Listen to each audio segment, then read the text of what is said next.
Hi guys, my name is Erilyn. Welcome to my first YouTube video. I'm not really a YouTuber, so forgive me a little bit, but today we're going to talk about, for my first YouTube video ever, my top 5 favorite books of all time. I got them right here. So let's get into it.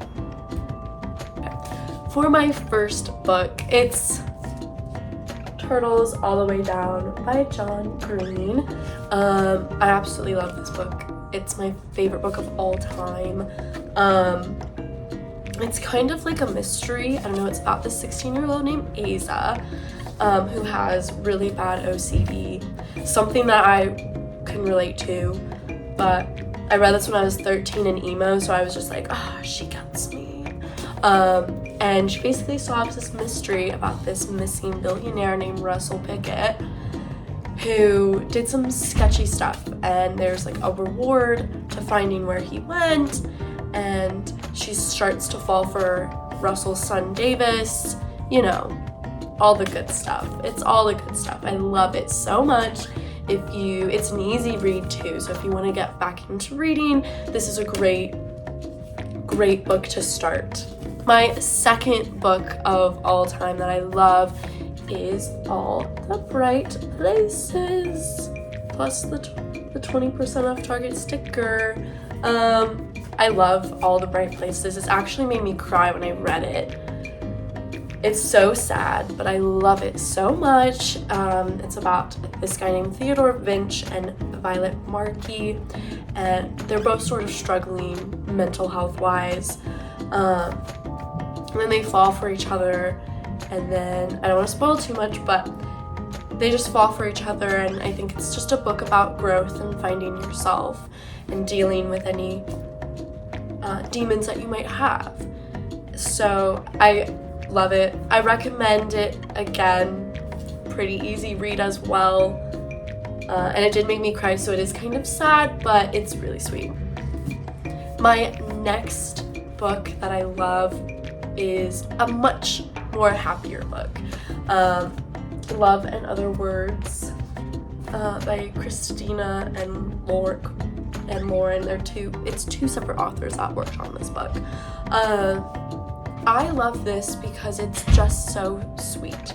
It's a romance book, and what we see a lot with romances now is more explicit, I guess you could say. And this isn't. This is literally like the sweetest love story ever. It's about these two people who fall in love when they were kids, and then something happened, and then they reunite when they're adults, and it's like they're falling for each other all over again. And then it jumps between timelines, so you start in the present, but you flip back to the past when they were kids and when they just met and all of that, and it's just like truly the sweetest book ever. My next book that I will literally die on a hill for is In the Mouth of the Wolf. It is nonfiction. It's a nonfiction book based on a true story by Catherine Corcoran. This is about a journalist in Mexico who uncovered a lot of things but was murdered for it, and just sort of figuring out what happened. And Catherine Corcoran actually went down to the area in Mexico where this journalist was from and was shot, killed, and she reported it herself. So it literally just recalls this whole entire case. It's nonfiction, but when you read it, it's not boring. I was on the edge of my seat. This doesn't read like a boring nonfiction book.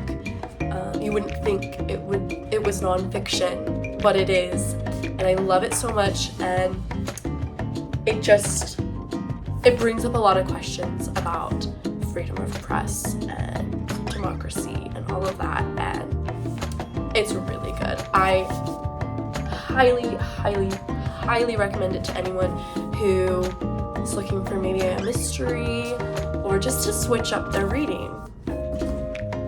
My last book, I saved the best for last. Now, don't judge me, okay? Don't judge me. It's Kingdom of Ash by Sarah J. Maas. Don't judge me. It's thick. It's a thick one. But I love the Throne of Glass series from Sarah J. Maas. It's honestly probably my favorite book series from her, but I picked this specific book. It's the last book in the Throne of Glass series. Arguably, it is almost 1,000 pages. Can you believe it? Yeah.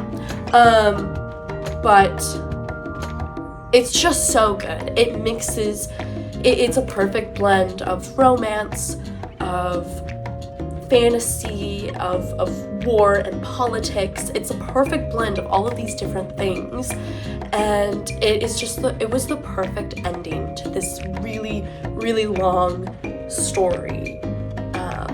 I love Throne of Glass. I can make a separate video about the whole series another time. I don't want to spoil too much of it, but if you're reading Throne of Glass or if you're looking for a new book series, I recommend Throne of Glass, because honestly, when you start it, you don't know what you're getting yourself in for, and every book after the first one is just like, there's more being uncovered, and this just perfectly sums up how to end a story like this.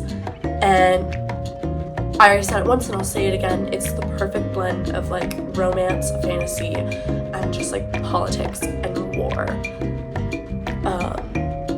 Kind of graphic, but I love it so much. Okay guys, those were my top 5 favorite books as of right now. It could change tomorrow, or it could stay like this forever. Who knows? But I hope you enjoyed my very first YouTube video. And yeah,